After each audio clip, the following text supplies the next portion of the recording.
Right, here we go. This is a walk around of my Ford Anglia van. 307E as it was coded, as opposed to the Saloon, which is 105E. This is a 700 weight, which as you can see has got chrome trim on it, chrome bumpers instead of painted, little chrome trims, the headlamps, chrome mirrors, although they're not the original mirrors. I've had this van out a year and a half now. It was already modified when I got it. 1600 cross-flow engine with a 2000E box, 3.5 diff, and it went well. I ran it like that to shows for a year. As you can see now, I've modified it a bit. I've kept the Lotus steels that were on it to start with. Lowered it all round 2 inches. Tinted back windows. Still got the chrome bumpers on the back. Stiffened the suspension up. It's got Milton front end on it. We'll have a closer look at the engine in a minute. There she is. I'm not sure exactly what white that is. It's not ermine white, it's a more modern white, and it's not diamond white. Taru Services Limited, Windhurst 5963. Come back round to the front. The grill's a brand new grill I was lucky enough to get off eBay. With a brand new chrome strip above it. The badge is incorrect, it says Thames. It should say Anglia for the year, but it's such a nice badge, I daren't take it out in case it breaks.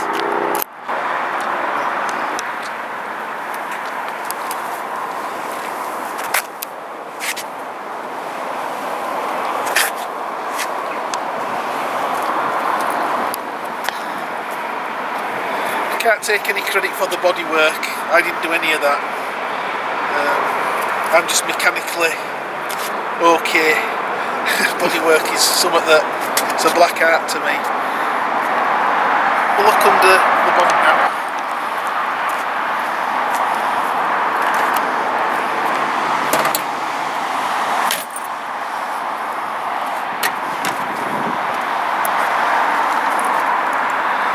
There she is, a 2-litre blacktop Zetec. As I said, mated to a 2000E gearbox. It could do with a 5th speed, but at the moment it's running well. It's on an IK engineering manifold, running a Weber twin 38 choke carburettor with manual choke. There's a retro Ford sump on this, 105 speed, stainless manifold, full exhaust system. Modified radiator with, well, it's an original Anglia radiator with modified outlets for the radiator hoses. The bottom hose actually runs underneath the radiator instead of behind. Got the Team DeVille strut brace. I was going to get a Milton strut brace, but it just clashes with the air filter, and this one just fits in that gap nicely with that kink.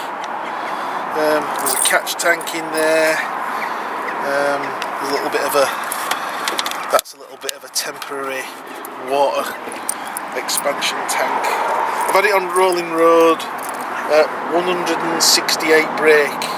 That's the flywheel, not at the wheels. Around about 136 I believe at the wheels, I can't remember.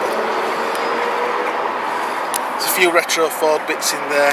I wanted to keep the heater unit. Most people lose the heater box. To make it look a little bit tidier in there and to give a little bit more room, but I wanted to keep the heater, and it does put out some decent heat actually.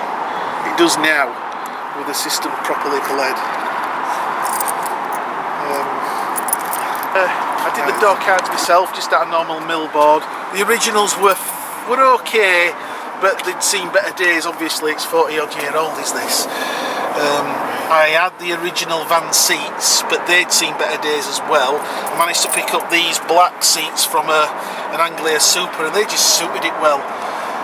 Somebody else had already put a carpet set in there, which is quite good. It just wants a good clean up. I painted the dashboard bits black. I wasn't sure how that would turn out. I had the steering wheel and cowling professionally painted. Let's just say that colour is Mulsanne black.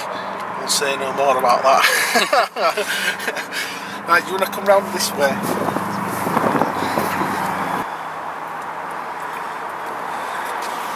I've only to get some supplementary gauges fitted, like the old school stuff from the 60s. So they've got voltmeter, oil pressure gauge, vacuum, rev counter, which is a modern thing. One thing I forgot to mention earlier on is for the ECU it's running an Omex 200. So with this rev counter I needed a little thing, shall we call it, that sits between to get it to read properly. Generally speaking, I'm quite happy with it. Got a few more plans and tweaks to do, like I said, fit a 5-speed in time and see how it goes from there.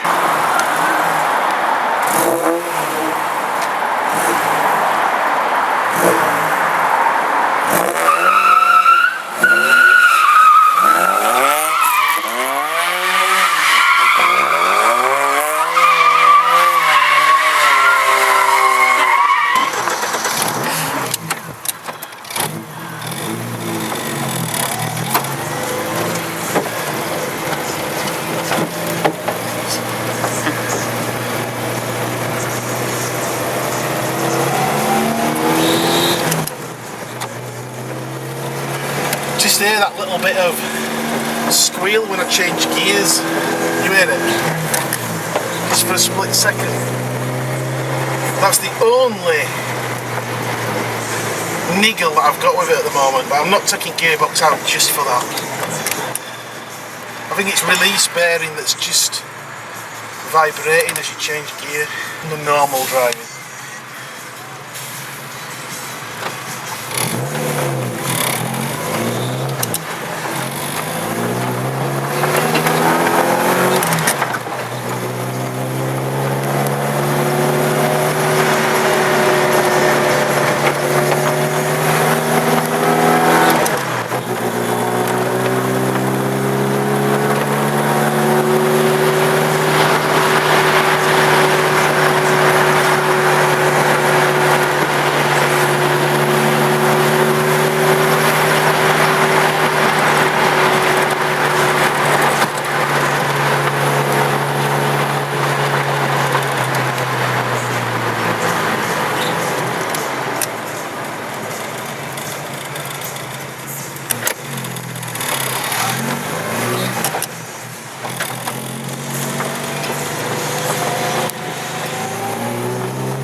Smooth, isn't it?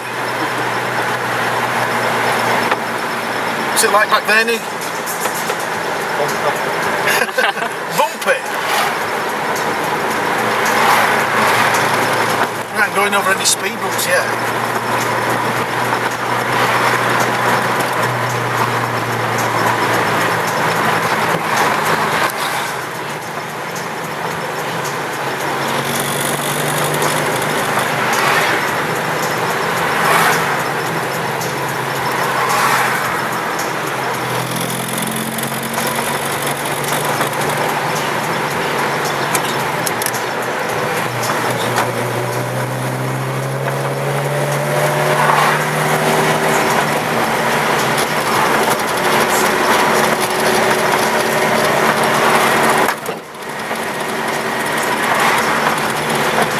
Springs on this, on Milton front legs.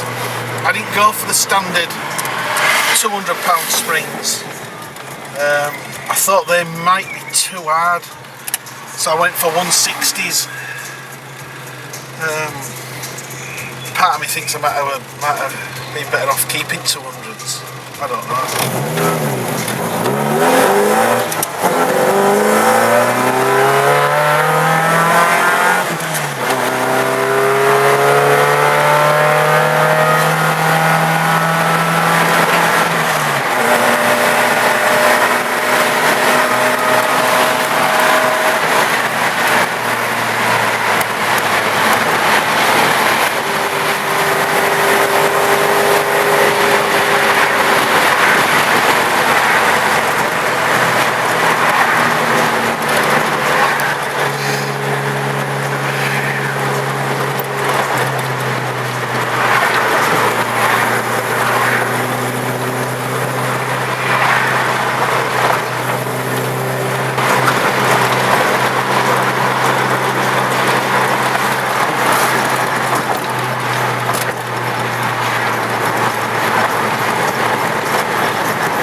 cameras, 30 limit, always abide by speed limits.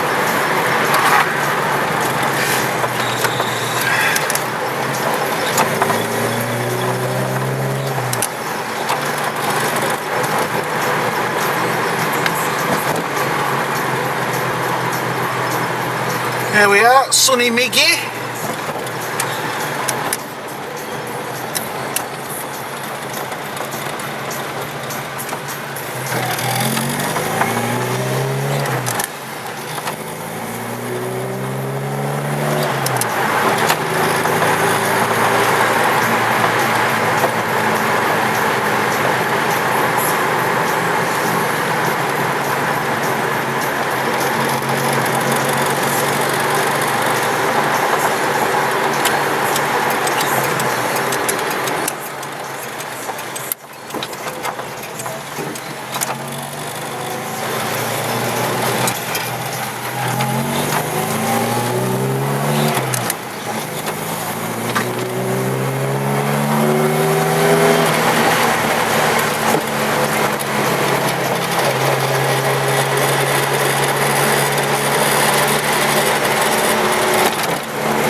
Speed bumps again.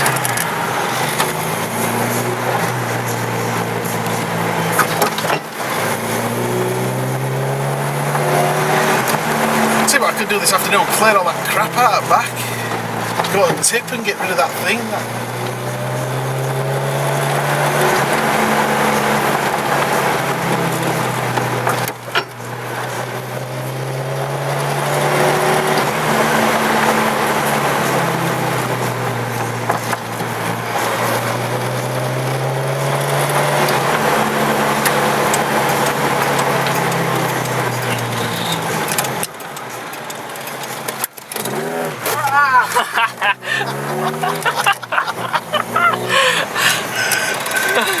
I had to get money. I had to get money when I wasn't expecting it.